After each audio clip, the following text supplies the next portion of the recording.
할렐루야. 오늘은 11월 19일 역대상 13장 14장, 야고보서 1장, 아모스 8장, 누가복음 3장 말씀입니다. 역대상 13장과 14장은 다윗 왕조의 형성을 말하고 있어요. 하나님께서 함께 계심으로 형통하게 된 다윗은 하나님의 궤를 옮겨올 계획을 세웁니다. 그런데 중간에 사고가 나요. 하나님의 궤를 나르던 웃사가 소들이 날뛸 때 그 궤를 손으로 만졌다가 하나님 앞에서 죽은 것이죠. 하나님의 임재와 거룩을 상징하는 궤를 사람이 함부로 다루었기 때문입니다. 하나님은 거룩하십니다. 사람이 조작하거나 통제할 수 없습니다. 다윗은 오벳 에돔의 집에 이 궤를 잠시 막혀놓죠. 하나님의 궤를 옮기지는 못했지만 다윗은 하나님께서 자신을 왕으로 삼으신 줄 깨닫습니다. 이유는 이렇습니다. 이는 그의 백성 이스라엘을 위하여 그의 나라가 높이 들림을 받았음을 알미였더라. 두로왕 히람이 자발적으로 재료와 사람을 보내 궁전을 건축해 주었고 그는 블레셋과의 전쟁에서 백전백승을 거두었습니다. 다윗의 승리는 곧 하나님의 승리였습니다.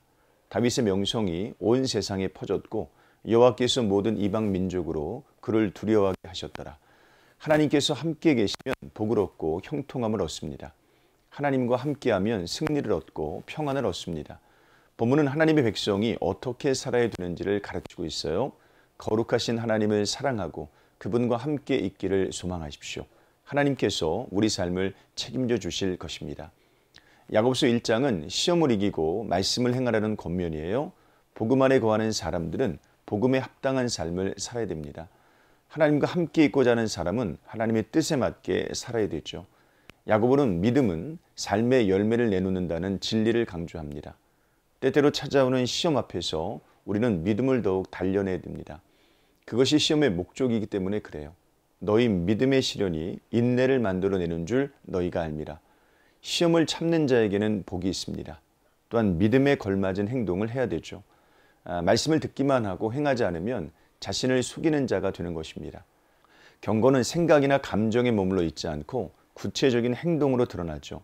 하나님 아버지 앞에서 정결하고 더러움이 없는 경고는 곧 고아와 과부를 그 환난 중에 돌보고 또 자기를 지켜 새 속에 물들지 아니하는 그것이라.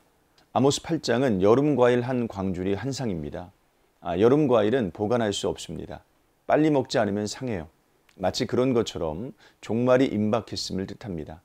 본문은 종말의 원인이 인애가 사라진 불의한 사회적 타락이라고 말하고 있어요. 가난한 자를 삼키며 땅에 힘없는 자를 망하게 하려는 자들아, 이 말을 들으라. 그들은 거짓 저울로 가난한 자를 속여 착취하고자 합니다.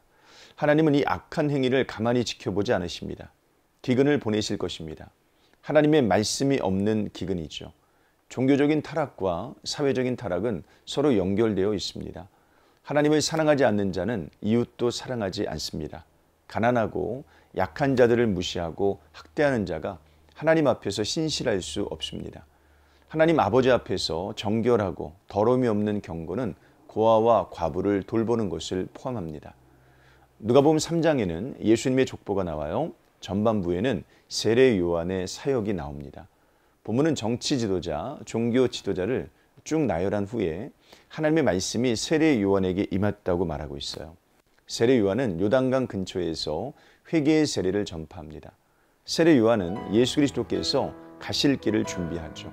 본문은 예수님으로 시작해서 아담 그리고 하나님에게까지 올라가는 족보를 말합니다. 하나님께서 온 인류의 아버지시요 예수님께서 온 인류의 구원자이심을 보여줍니다.